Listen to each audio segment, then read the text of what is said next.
You won't believe what happened to my friend Alex. I swear. It's like something out of a horror movie, but it really happened. So, Alex is 17, and his parents went away for the weekend, leaving him alone for the first time. He was pretty excited about it, had a few friends over for a small party. Everything was normal until everyone left around 11 p.m. That's when things got weird. The first night alone, Alex was just about to fall asleep when he heard footsteps outside his bedroom door. He freaked out, but when he opened the door, there was no one there. The hallway was empty. He thought maybe he was just imagining things and went back to bed. The next night, the footsteps came back, but louder this time. Alex opened his door again, and again, no one was there. He left his door slightly open, trying to catch whoever was messing with him. Then, around 2 a.m., he got a text from an unknown number. It said, "Nice pajamas." Alex looked around his room, totally sure he was alone. He texted back, "Who is this?" but got no reply. Instead, he got another message, "You should lock your doors." By now, Alex was totally freaked out. He checked every door and window, but everything was locked. The next day, he told his best friend Mark about it, and Mark thought it must be a prank from someone in their group. To catch them, Alex set up a camera in the living room, pointing down the hallway to his bedroom. That night, the footsteps came back again. His heart was racing as he lay in bed, and his phone buzzed with another message. "Are you scared?" He ran out to the hallway, but it was empty. He checked the camera footage and nearly lost it. At exactly 12:15 a.m., a dark figure appeared at the edge of the frame. It was tall and moved silently, almost gliding. The figure stood at the end of the hallway, staring at Alex's bedroom door for about 5 minutes before disappearing. Totally freaked out, Alex called Mark again, who insisted on staying over the next night. They set up more cameras to cover the entire house. That night, they both stayed in Alex's room, watching the live camera feed on his laptop. At 12:20 a.m., the figure appeared again. It moved closer to the camera this time, its face hidden in the shadows. It reached out and touched Alex's bedroom door. Then the screen went black. They ran out with baseball bats, but the house was silent and empty. When they checked the footage, it was corrupted, all static from the moment the figure reached the door. The next morning, they called the police. The officers were skeptical, but agreed to patrol the area that night. Alex's parents came home early, and for a while, everything seemed normal. The footsteps stopped, and the messages ceased. But here's the scariest part. Weeks later, Alex was going through the camera footage one last time and noticed something chilling. In the background of a video from the night Mark stayed over, there was a figure standing outside the window, watching them sleep. It wasn't a prank. Someone had been stalking Alex, and they were still out there. Alex moved out of his parents' house soon after, but he still gets anonymous texts from time to time, always at 12:15 a.m. They remind him that the Midnight Stalker is still watching. So, if you ever hear footsteps outside your door at night, remember Alex's story.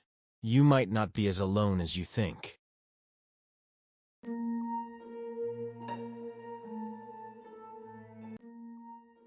Hey, you won't believe what happened to me and my son Jake when we moved into our new house. It's seriously the scariest thing I've ever experienced, and I need to share it with you.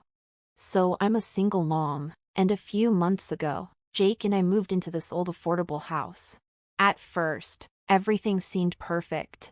It was close to my job, and the neighborhood was nice. But then, weird things started happening. One night, after I put Jake to bed, I heard noises coming from the attic.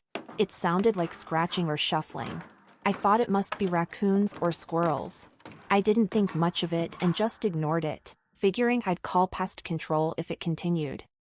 A few nights later, the noises got louder. It was like someone was moving around up there. Heavy footsteps and dragging sounds. I was getting pretty freaked out, but I still convinced myself it was just animals. Jake, however, started complaining about nightmares, and saying he heard whispers coming from the ceiling. I tried to comfort him, telling him it was just the house settling. One night, things took a terrifying turn. I woke up to find Jake missing from his bed. I panicked, searching the entire house, calling his name. Then, I heard a faint sound coming from the attic. It was Jake's voice, calling for help. My heart raced as I grabbed a flashlight and climbed up into the attic, the old wooden steps creaking under my weight. The air was thick with dust, and the smell of mildew was overpowering. I swept the flashlight beam around, revealing old forgotten furniture and boxes covered in cobwebs. There, in the corner, I saw Jake, standing next to an old rocking chair. He was pale and looked terrified. "Mommy, there's a bad man here." I grabbed Jake and rushed him downstairs, locking the attic door behind us. I called the police, who arrived quickly and searched the attic. They found no one there, but they did find something disturbing: old children's toys, clothes, and eerie messages scrawled on the walls like, "I'm watching you, and you can't hide." The police couldn't find any signs of an intruder, and there were no indications that anyone had been living up there. They chalked it up to vagrants or teenagers playing pranks. But I knew it was something more sinister. Jake later told me that he had been woken up by a whispering voice. It told him to come play and that it had toys for him. Half asleep and curious, he followed the voice, which seemed to be coming from the ceiling. He found the attic door already open, where he saw the old rocking chair and the toys. It wasn't until he was fully awake that he realized how creepy the situation was, and that's when I found him. Determined to get to the bottom of it, I installed new locks and security cameras around the house, hoping to catch any sign of the intruder if they returned. For a while, things seemed to calm down. The noises stopped, and Jake slept better. Then, one night, I was reviewing the security footage. I froze as I saw something chilling. In the middle of the night, the attic door slowly creaked open, and a shadowy figure slipped out, moving silently through the hallway toward Jake's room. The figure was tall and gaunt, with disheveled hair and ragged clothes. It stood by Jake's bed, watching him sleep, before slowly retreating back into the attic. I couldn't believe what I was seeing. I grabbed Jake and left the house immediately, spending the night at a friend's place. The next day, I called the police again and showed them the footage.